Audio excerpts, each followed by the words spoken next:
way I've found boundaries and what is right for me is by being trampled on, desecrated, and willingly desecrating myself repeatedly for many years. And unfortunately, it really is our sensitivity to our own emotional experience of the consequences of dishonored boundaries that actually informs and educates us. And this will be my 10th year of business, and by damn have I permitted people to disrespect me, walk all over me, trample me, as well as trampling and disrespecting myself. I was highly proficient in that. It's okay, it's okay.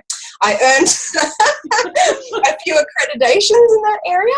And what we realize at some point is that if we don't take responsibility for our internal world and advocating for ourselves in the external world, then no one is ever going to do that for us. And I think we all look at one stage for somebody that will support us and speak up for us and just do us right.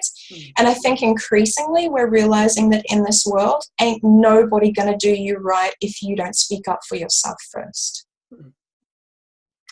Yes, I totally agree. And I think that when it's not clear for us that we love ourselves and we respect ourselves and that our boundaries are clear, people are definitely going to come up and kind of poke holes, right? So, and we really have to learn that, because it's really difficult to move forward with unclear boundaries. And well, we all know how much energy and time and like how much heartbreak that involves too. Because often it's with people who are close to us or clients that we are close to as well. So it can create a lot of chaos and pain. So we really do have, it's kind of like walking through the fire, isn't it? We really have to do it.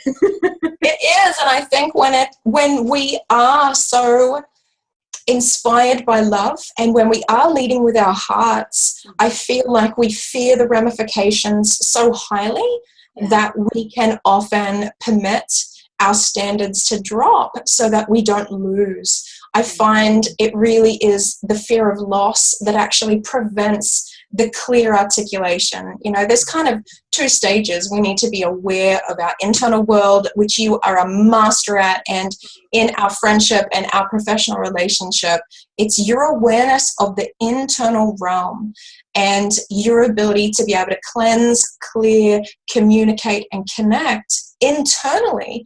That is a necessary element of boundaries for somebody to actually know what their boundaries are, because they are individual, case by case, specific to every individual. Like, your boundaries are very different to my boundaries. Hey, hon. Yeah. Yes. And that's great too, because I think it's one of those things where we have to learn what our own boundaries are and how we want to express them.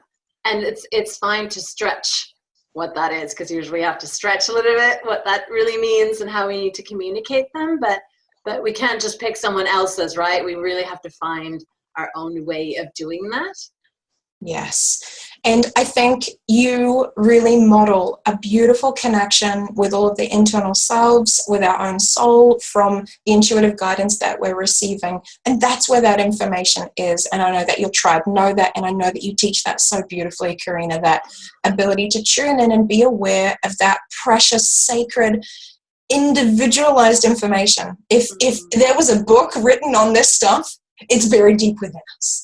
And I know that you were in a position where you were forced to find that book for yourself, because no one taught you how to advocate for yourself. No one taught you what was right and wrong in regards to how other people are permitted and allowed to behave around you. So that has always been something that I have admired so deeply about you, is your connection with your internal realm means that you know. And that's a very important step for anyone listening to this that really wants to be able to speak up and be clear about their boundaries in the external world, is first you have to uncover what they are in your internal world. Yes, so true. Thank you. Yeah, it does. You do need to have that strong sense of what's okay for me, what isn't okay for me. And I spent a lot of years going back and forth.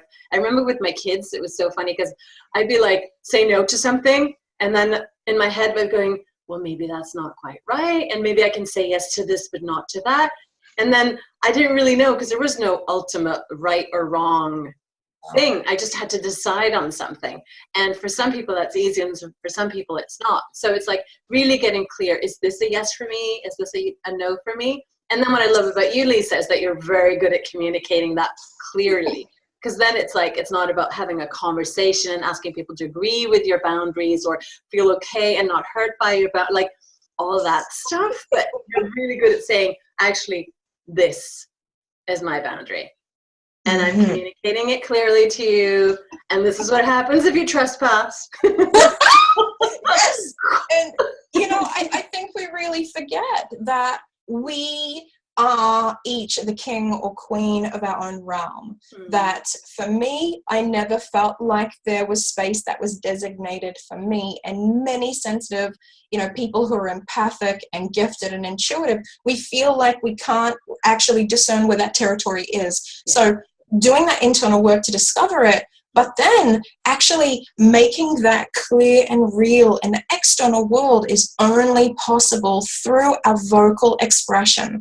And all of us have to do that authentically and in alignment with our own connection with ourselves. I have very strong, quite masculine energy. I'm soft and gentle, but I'm starkly clear. I'm not leaving anything for misunderstanding or misinterpretation. Yeah. And I think it's important to find our own style, but to understand that if we do not feel like the queen within our own kingdom, that we are actually permitting other people to ransack and desecrate our ground.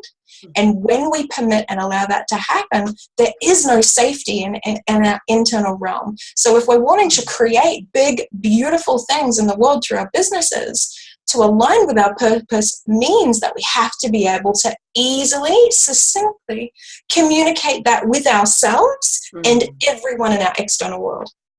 I love that. And so, Lisa, what happens when you state your boundaries and the person does not agree or they try to bargain with you? Like, how do you deal with that? Because sometimes I can be really clear and then I'm like, oh, well, let's negotiate this a little bit. Or I get caught up in what other people feel. How do you do that? Because I assume it must happen sometimes. Yes.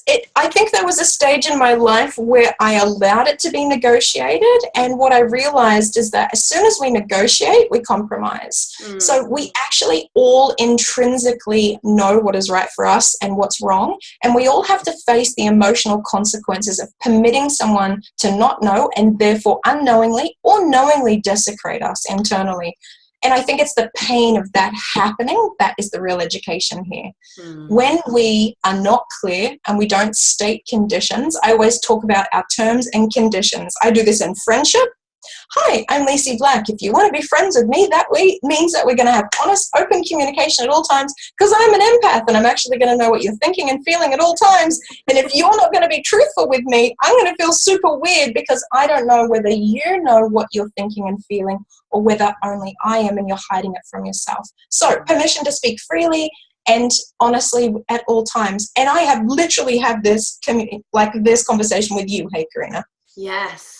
Like I've literally gone, okay, if you want to be friends with me, here's the toll. There's a cost. And it may involve some uncomfortable communication at times, but I want you to know that you can be honest with me and tell me if you don't like it and I can stop the line of questioning. And so I think it's about understanding from pain what really is right for us or not. And then once you know that, send out the decree, roll the scroll. Hello, I send an edict throughout the land. I am Lisa Black. If you speak to me disrespectfully, I will lovingly call you out. If you do it again, I will leave. If you follow me, I will call you out and I will ask you to leave. And I will name and state exactly what you're doing that's disrespectful. And I'll be holding myself in so much love the whole time that you do not have a right to desecrate that or negotiate it. Wow, that's really but I think that's great because it really helps me to get more clear on that, because the thing is when we start negotiating our boundaries, even if it feels a little bit okay when we start because we feel like we're making peace with someone, we're trying to find a middle way, at some point it's not going to feel good, and that means we're not going to feel safe in that relationship. It means that there's going to be stuff that we need to guess, and when we start to guess and feel into, and when what we feel does not correspond with what the person's saying, that's usually when it starts getting messy, and it's really difficult to move away from something like that or transform it once you're in it, right? So I find it's actually easier to be clear at the get-go, because sometimes we think we need the same thing and we don't. So that's why it's so great to be clear.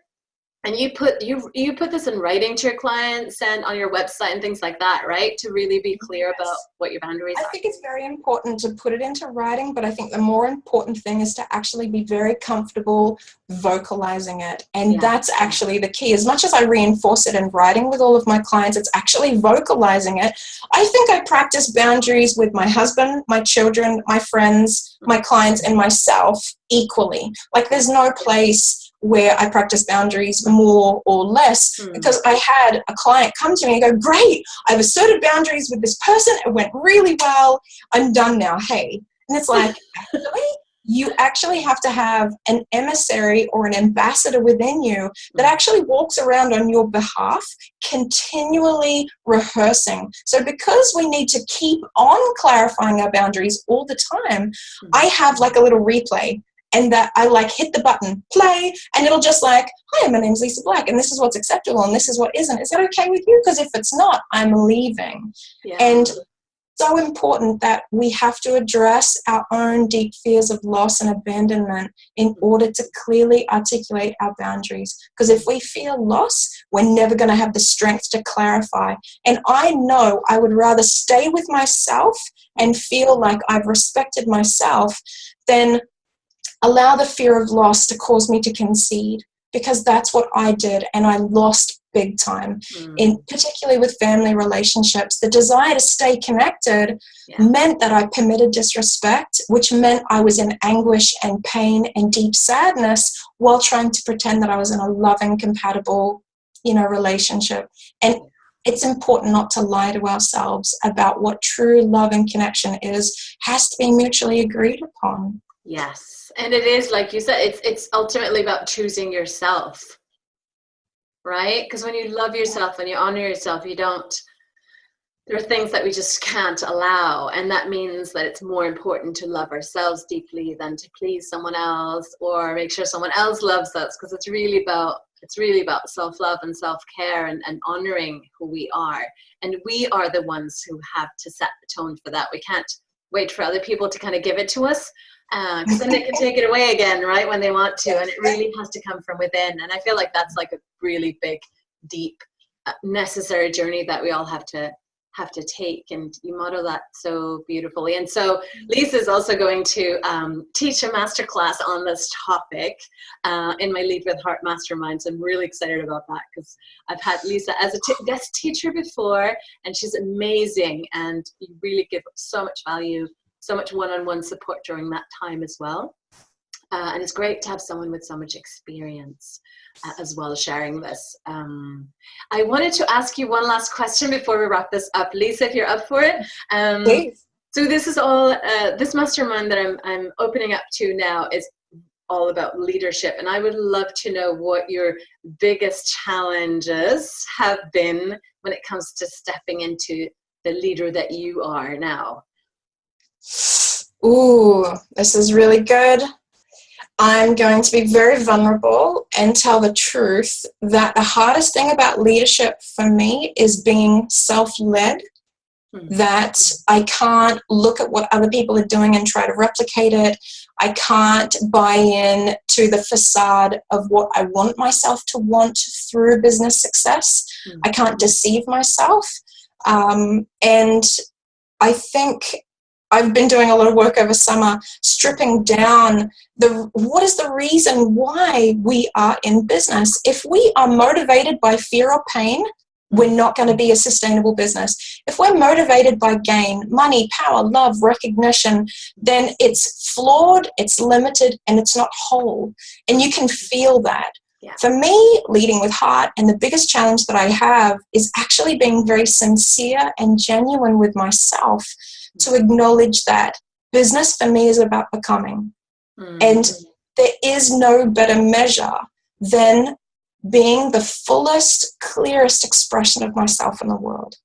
And that's my aim in business. And what that looks like, the model that I use and the client load that I take on and the financial reflection that creates is not as important as the embodiment of my presence and my willingness to honor my truth, because no one knows that.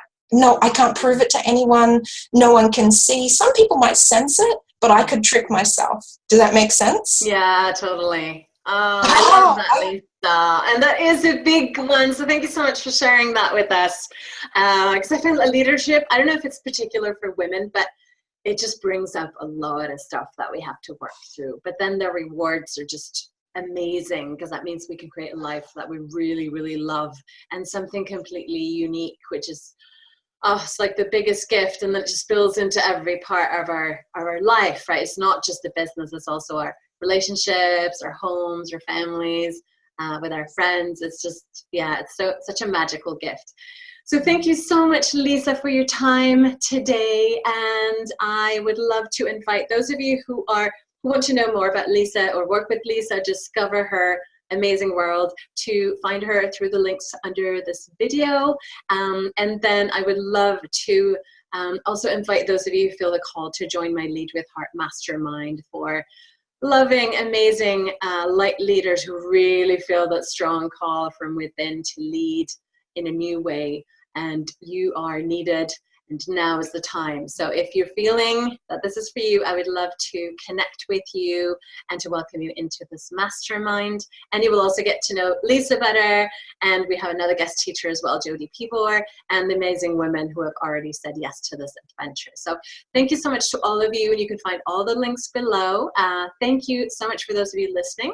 And sending so much love. And thank you to you, Lisa, for being so amazing. Thank you, darling. I've loved this. Big blessings on everyone.